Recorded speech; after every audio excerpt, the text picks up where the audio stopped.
علي كلاي رجع من جديد واخد البطولة عشان خاطر يهديها لروح. طبعا يا جماعة شايفين حياة غيرت علي من جديد ورجعته علي كلاي اللي كلنا عارفينه. وبعد ده كله اخد البطولة، وطبعا هيرجع من جديد. علي كلاي رجع من جديد. هل علي كلاي خلاص نسي روح؟ ده اللي احنا هنتابعه معانا في الحلقة بتاعتنا، والحلقة التشويقية، الحلقة قوية جدا جدا جدا جدا. ولكن قبل ما ادخل بقى في تفاصيل الحلقة ديت، الله ينور عليك، خد صواب عظيم عطل لسانك بذكر الله، ألا بذكر الله تطمئن القلوب. وصلي على أفضل خلق الله سيدنا محمد صلى الله عليه وسلم. وكمان يعني نعطل لساننا كده ونقول اللهم انك عفو كريم تحب العفو فاعف عنا يا رب. ان احنا ربنا يا رب بلغنا ليلة القدر على خير، اللهم امين يا رب العالمين. وبنا بقى نخش على تفاصيل المسلسل القوي جدا ده. طبعا علي كلاي الحياة بتاعته اتغيرت تماما. خلاص شفنا علي كلاي اللي هو بدأ لما بدأ حلقات المسلسل من الحلقة الأولى حتى الحلقة 21 أو حلقة 20 قبل تدهور حال علي وفقدانه الثقة في نفسه. شفنا دلوقتي رجوعه من جديد ورجوع لكابتن سعيد، ووقف في ظهره وان هو قدر يسامحه، وقدر الاتنين يرجعوا ويشدوا من عزم بعض. الامور يا جماعة اتغيرت تماما. كمان بعض الناس بتقول ان هو علي حياة ممكن تغير من حب علي، وان هو تتعلق بيها، وان هو خلاص يتربط بيها، وان هو خلاص نسي ان روح خلاص مش موجوده، فيبدا حياه جديده وقصه جديده مع حياه، وينسى روح. ده اللي انا دايما بشوفه في الكومنتات بتاعت حضراتكم، ان انتوا فعلا عايشين حاله المسلسل بالظبط. الناس فعلا عايشه حاله المسلسل وكأن ده واقعي وكأن ده حقيقه بالظبط. ولكن انا الامور يا جماعه، هو المخرج حب بس يفصل شويه ما بين المشهد بتاع ان هو علي بيدور على روح. علي بقاله فتره ما بيقولش غير روح، في كل حلقه بيذكر فيها كده، فحب يفصل شويه عن موضوع ان روح عايشه ولا لا. وبعدين علي خلاص رجع اخذ البطوله وكسب، وعلي خلاص سمع هيدخل له مبلغ حلو. خلاص الصيت بتاعه هيبدا يوصل للتوفيق تاني. هتبدا مياده تهيب الموضوع، هتبدا مياده تخاف من الموضوع ان ازاي رجع وازاي مين اللي وصله لكده.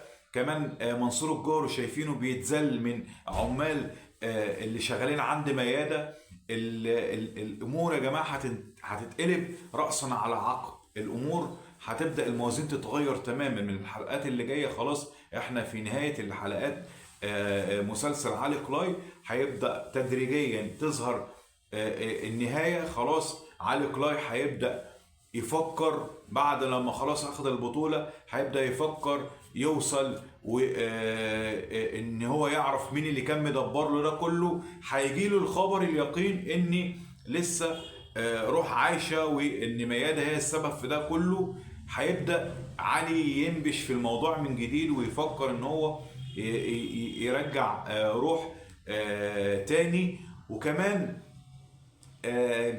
جلال الامور هتتغير معاه تماما، والامور هتتقلب على دماغه، لان هو مفكر ان الدنيا وردي، ان هو خلاص طلع كاميليا من النايت، وبعد كده هيطلق طبعا بنت منصور الجوهري.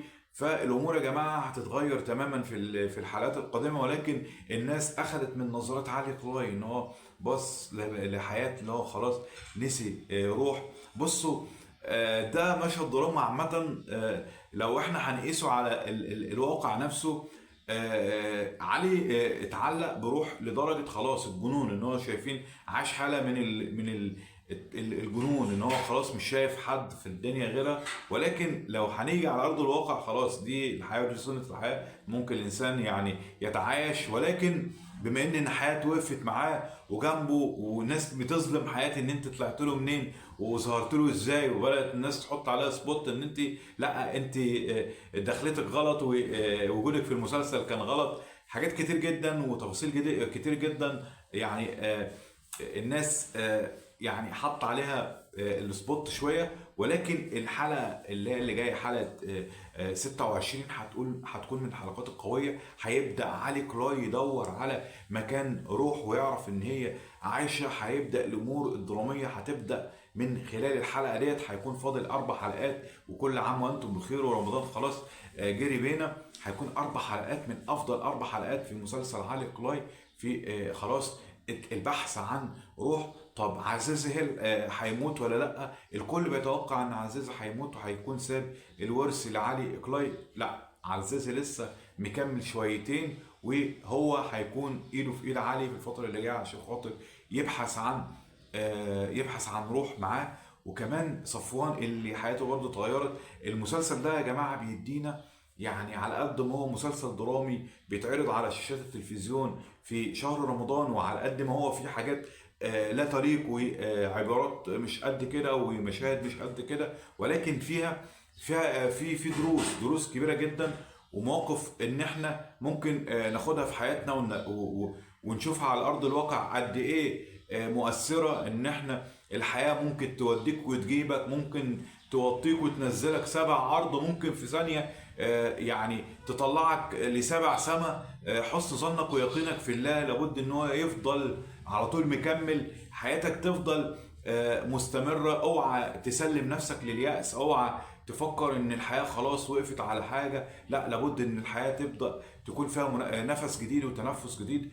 فده اللي احنا استشفيناه. على قد ما ده مسلسل درامي وراه قصص، وراه حكايات، فيها المواقف وفيها المشاهد وفيها طبعا الحلقات اللي فيها اشياء مش قد كده، ولكن فيها عبارات. احنا بناخد دايما الايجابيات من كل شيء. دايما احنا بنقيس على نفسنا اي حاجه ايجابيه ونبدا ناخدها ونطبقها على نفسنا في الارض الواقع. ولكن خلينا ده نخش بقى في التفاصيل بقى ايه النهائيه. علي كلاي يا جماعه خلاص اخذ البطوله، رجع تاني. هيبدا توفيه، هيبدا ماده تحصل لها قلق، الامور هتتقلب خلاص، الموازين هتتقلب. هيبدا عظيمه هيوصل له القصه. كل اللي كانوا بيدبروا المكيده او بتدبروا ان علي كلاي يقع وينتهي وخلاص، وفرحانين فيه وشمتانين فيه، قالوا لا ده خلاص، ده ما عادش كده ليه وجود وما عادش ليه لازمه. اهو رجع تاني وهيقلب الدنيا راسا على عقب. حبايبنا في كل مكان بشكركم شكرا جزيلا. زي ما بدأنا دايما الفيديو بتاعنا بننهي دايما فيديونا دايما بذكر الله والصلاة على خير خلق الله سيدنا محمد صلى الله عليه وسلم. ودايما بندعي الدعوة اللي سيدنا محمد علمنا إياها في العشر الأواخر، فقال اغتنموا العشر الأواخر من رمضان وأكثروا من الدعاء. وإيه هو الدعاء؟ اللهم إنك عفو كريم تحب العفو فاعف عنا. اللهم اعف عنا واغفر لنا وارحمنا، أنت مولانا فانصرنا على قوم الكافرين. اللهم آتنا في الدنيا حسنة وفي الآخرة حسنة وقنا عذاب النار. والسلام عليكم ورحمة الله وبركاته. السلام عليكم.